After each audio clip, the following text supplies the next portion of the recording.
Now for our story. It was after supper. On the front porch, Aunt Mary Lane and Lefty Larkin, sitting side by side in the swing, were basking in that comfortable end-of-the-day feeling. The chores were all done. The remaining hours until bedtime were theirs to enjoy as they saw fit. Mary Lane and her old friend were looking out across the lawn. Aunt Mary's niece, Peggy, and Nicholas Dorn get into a car and drive off. Lefty smiled a little to himself. He was thinking how pretty Peggy looked when she left with the young man. How proud he was of the girl he knows to be his own daughter. Sometimes, Lefty thought, he should stop thinking of Peggy as his child. Sometimes he became frightened that he would let it slip out someday, reveal the facts that he has kept so carefully to himself since he first found the Lane farm and Peggy over 15 years ago. When the sound of the car died away in the distance, Lefty turned and said, Aunt Mary, where did you say they were going? To the movie. I heard it wasn't a very good show this week. Well, it seems that one of the short subjects is something Nicholas wrote. Oh, that explains it. When do you think you'll be going back to Hollywood? I haven't heard him say, Lefty. Evidently, there's still a lot of work and research to be done here for that documentary film. Aunt Mary, how do you think Peggy feels about Dorn? Well, they're the best of friends. That's obvious. Mm-hmm. You know, I kind of like that young man. I think he must know that by now, from the way you act around him. It's a good thing Peggy just looks on him as a friend. Otherwise, you'd scare the poor boy off. Oh, don't be silly. Well, it's true, Lefty. I don't know when I've seen you show so much enthusiasm. Well, maybe so, because it's such a relief to have somebody around who's got something to him. Mm-hmm. Nicholas is a very interesting man, all right. There's no question about that. But he has some very peculiar ideas on the subject of women. And of love. Oh, so does any man just after he's been given some rough treatment by a woman. Doesn't mean a thing. The voice of experience? Maybe. Anyway, Peggy seems a lot happier these days. That's all I care about. Say, what's this about Jessie Ward? Who? I meant to ask you. Peggy said something about it. Then Nicholas arrived, and I didn't have a chance to say anything. Peggy told me she was here this afternoon. Mm-hmm. Do you think Ben Calvert had her come out here to snoop? Oh, no, Lefty, I don't think so. Well, it's not so ridiculous as it sounds. You know Ben, and Peggy said Jessie asked her a lot of questions about Bill Meade. It sounds to me as if she was just snooping around. No, Lefty, no, I don't think so. Well, what is it then? What did she talk to you about? She must have had some reason. I can't tell you, Lefty. Oh. Sorry, Aunt Mary. I didn't realize it was none of my business. Oh, Lefty, I didn't mean that. Jessie told me something she shouldn't have. The only reason I can figure for her doing it is a cruel, vindictive one. How do you mean she told you something she shouldn't? Just that. It was something she should have kept to herself.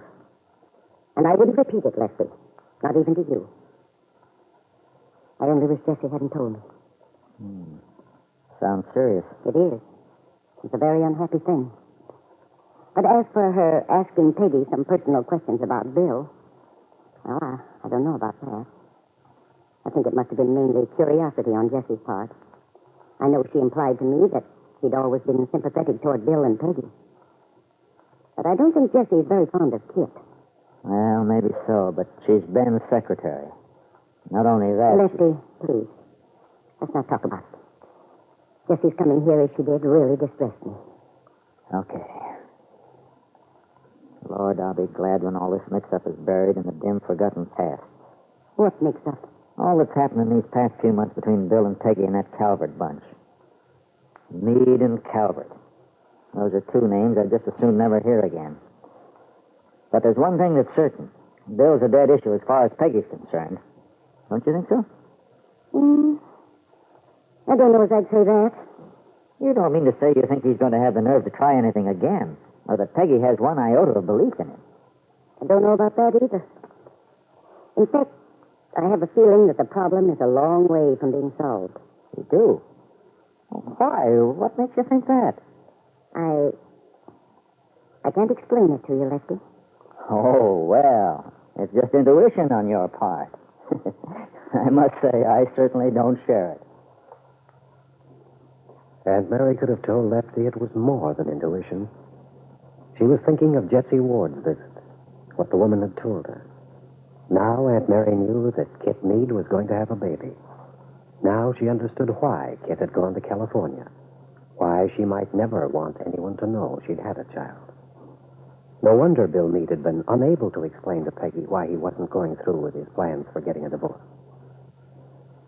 And in California tonight, in the house she rented at the beach, Kitt Meade lay stretched out on a couch in the living room, looking out at the ocean. The room is in darkness, except for a narrow path of light made by the moon. Paul Cromwell, who has come in through the kitchen, stands watching her a moment, unnoticed. It's a good thing. Oh, Paul, for heaven's sake, don't do that. Oh, I'm sorry, kid. I didn't mean to frighten you. I can't stand people creeping up on me. Well, when I realized you hadn't heard me come in, I didn't know what to do. Cough discreetly or... You're getting jumpy, aren't you? No, I'm not. It's just that I feel wretched. I know. I'm sorry. Save your sorrow for your own sins. All right, my dear. I thought you were going into town with Lisa to the movies. Changed my mind. Had Max drive her in. She's certainly disgustingly healthy, full of bounce and pep. Yes, having a baby seems to agree with Lisa.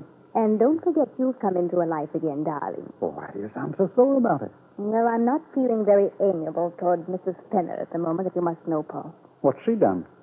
Nothing. That's just the trouble. She's just too happy and too well-behaved. She's so grateful to me for letting her stay here. She thinks I'm greatly responsible for bringing the two of you together again.